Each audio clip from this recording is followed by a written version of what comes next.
নমস্কার, কেমন আছেন সবাই? ঘরকন্যার নতুন আরেকটি ব্লগে আপনাদের স্বাগত জানাই।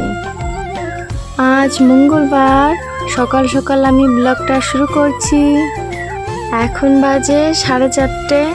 আমি আর বোন উঠে পড়েছি ফুল তোলার জন্য।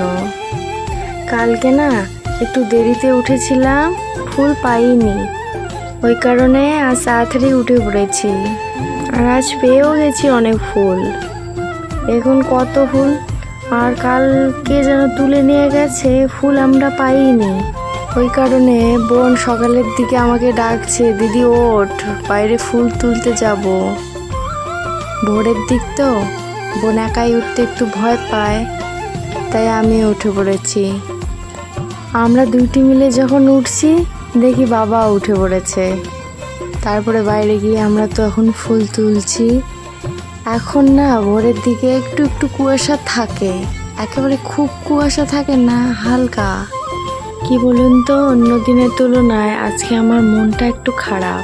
একটু না, অনেকটাই খারাপ, কারণ আজ আমি যাব আমার ওই বাড়ি। জানেন তো, বিয়ের পর আমি অদ্ভুত রকমের এক দ্বিধাদ্বন্দ্বের মধ্যে ভুগেছিলাম। যখন কেউ জিজ্ঞাসা করতো তোমার বাড়ি কোথায়, এখানটাতেই আমার দ্বিধা। তখন না আমি বুঝতে পারতাম না কি বলবো। তখন একজন আমার দ্বিধাদ্বন্দ্ব বুঝতে পেরে আমাকে বলেছিলেন, তোমার বাবার বাড়ি কোথায় আর তোমার শ্বশুর বাড়ি কোথায়। সেদিন না আমি একটা কথা ভালো করে বুঝতে পেরেছি, যদি কেউ জিজ্ঞাসা করে তোমার বাড়ি কোথায়, আমি তাকে পাল্টা জিজ্ঞাসা করব, কোন বাড়ির কথা জিজ্ঞাসা করছেন। মেয়েদের জীবনটা কি অদ্ভুত, তাই না? যাকে এদিকে চলুন, আমার তো ফুল তোলা প্রায় শেষই। আজ অনেকগুলো ফুল পেয়েছি। আমার এই গাছগুলোতে যখন ফুল হবে তখন আমি আপনাদের সঙ্গে শেয়ার করব। এদিকে দেখুন, সবার প্রিয় ফুল পেয়ে গেছি, তার মধ্যে একজন হলো আমাদের ভোলানাথ। ফুল তোলা আমার শেষ। আর এদিকে দেখুন, আমার বিয়ে হওয়ার যতদিন হলো, এই গাছটিরও বয়স ঠিক ততদিনই। দেখুন, গাছটিতে একটি কুড়িও এসেছে। দেখুন, এই গাছগুলিতেও কত ফুল হয়েছে।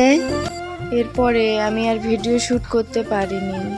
একেবারে যখন বাড়ি থেকে বের হয়েছিলাম তখনই ভিডিও শ্যুট করেছি। আমি যাচ্ছি আর পিছনে আমার মা আর বোন দাঁড়িয়ে দাঁড়িয়ে দেখছে, আর আমার বাবা আমার সঙ্গে যাচ্ছে আমাকে রেখে আসার জন্য।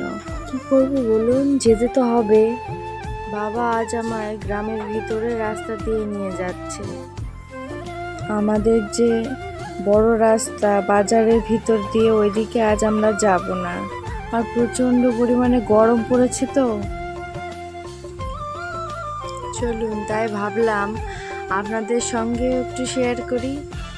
আমার শ্বশুরবাড়ি থেকে বাপের বাড়ির দূরত্ব তো বেশি একটা না, মোটে 20 মিনিট লাগে। আর এই গ্রামের ভিতরের রাস্তা দিয়ে যদি যাই 15 মিনিট মতো লাগবে। আপনারা না মনে কিছু নেবেন না, আজ আমার ভয়েসটা একটু কীরকম যেন হয়ে আছে, আমি নিজেই বুঝতে পারছি না। আমরা অর্ধেক রাস্তা প্রায় এসেই গেছি, যতটুকু এসেছি আর অতটুকু গেলেই আমার শ্বশুরবাড়ি। শ্বশুরবাড়ি পাশে, কিন্তু তবু আমি খুব একটা আসতে পারি না। তার কারণ, যেহেতু আপনাদের দাদা ভাই বাড়িতে থাকে না, তাই আমার খুব একটা আশা হয় না। আপনাদের দাদা ভাই যখন বাড়ি আসবে তখনটি আবার আমি ঘন ঘন বাপের বাড়ি যেতে পারবো। আপনাদের দাদা ভাই তো আমাকে যখন তখনই নিয়ে যাবে, যখনই বলবো তখনই নিয়ে যাবে। আমি আজকে বারবার বলছি বাপের বাড়ি শ্বশুর বাড়ি, কিন্তু আমার এটি বলতে খুবই কষ্ট হয়। বাড়ি তো বাড়িই হয়, আমি জানি। আমার মতো তোমরা যারা আছো, হয়তো সব মেয়েরই এরকম কষ্ট হয়, কিন্তু তবু আমাদের কিচ্ছুটি করার থাকে না। এই তো আমরা এসে পড়েছি, সামনে আমাদের বাড়ি। বড়দের আমার প্রণাম, ছোটদের আমার অনেকটা ভালোবাসা জানিয়ে ভিডিওটা আমি এখানে শেষ করছি। ভালো থাকবেন, সুস্থ থাকবেন, সকলকে ভালো রাখবেন। আজ আসি, দেখা হবে কাল নতুন একটা সুন্দর ভিডিওর সঙ্গে।